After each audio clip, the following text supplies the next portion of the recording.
Hello everybody, this is Yoko's Anime Reactions, and this is going to be my review for Monster Rancher Episode 1. Yes, I finally picked up Monster Rancher, because I already had the first two episodes downloaded, and this is apparently a 73 episode show, if it's right. If not, then I don't know where I'm going to find the rest of the episodes. Let me actually check that real quick.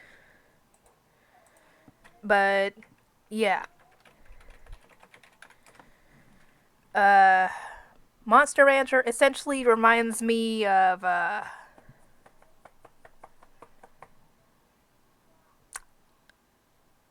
Yu-Gi-Oh! The Falsebound Kingdom. If anybody remembers that, it was a GameCube game.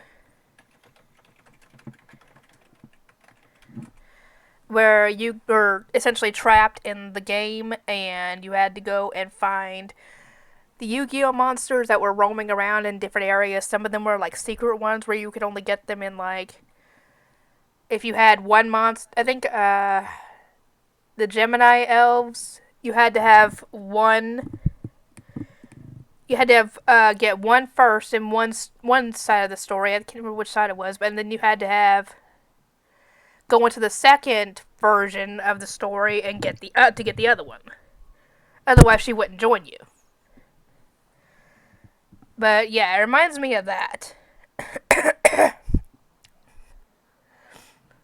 Hold on, let me see.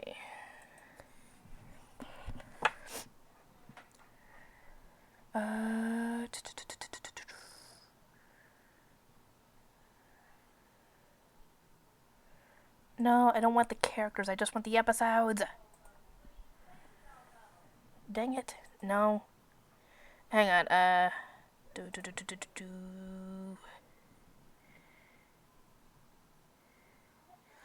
Okay. There are 73 episodes. Okay. Okay. So good. I don't have to worry about trying to find where the last episodes are. Alright. Anyway, this reminds me of, I know I put this question in the actual reaction, but I don't know how far people are going to get in it, but what was the first technical isekai?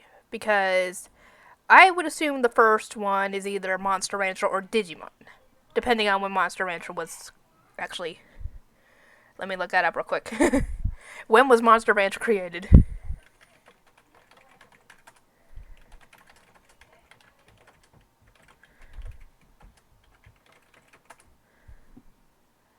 $1997. Okay, let's see when Digimon was created.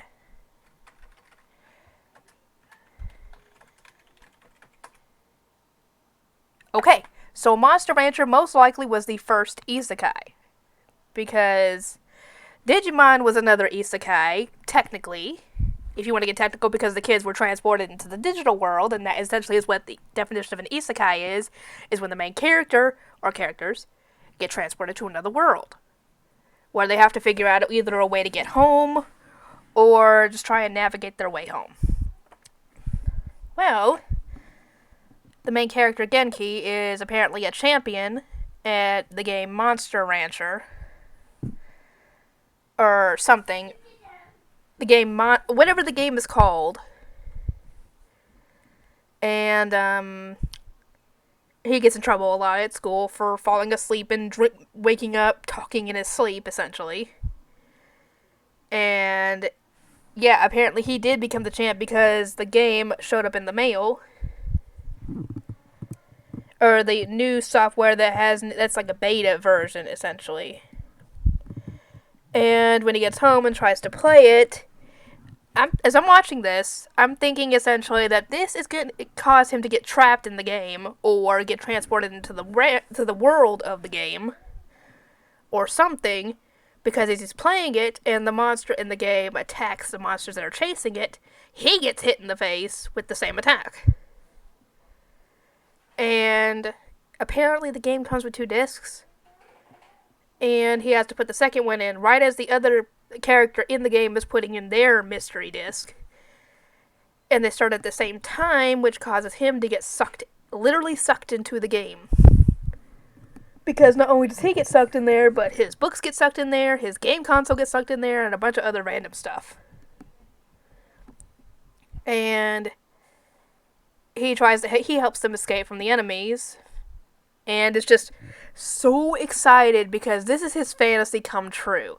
Don't we all have some kind of fantasy like that? That'd be awesome. I'd love to end up in like the Black Clover universe or Fairy Tail or not Attack on Titan.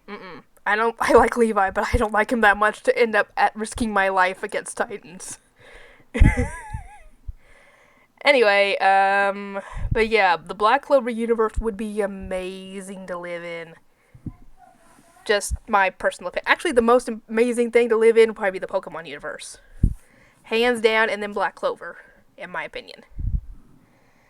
But yeah, essentially his dream come true is to be in the monster world and to get his own monster and start, being the best. And they end up going back to the temple because he has his own disc from the game. And they try and use it to to summon the Phoenix, whatever, because I knew that wasn't going to happen, episode 1. If the Phoenix ever shows up, it's most likely going to be near the end of the show. And he summons a monster, but it's nothing like a phoenix. It's adorable. I don't really know how to describe it. And he ends up naming it Mochi. So yeah, this is going to be a long show. It's a 73 episode show, kind of like what Soul Eater, Fushigi Yugi are. Those are longer-ish shows.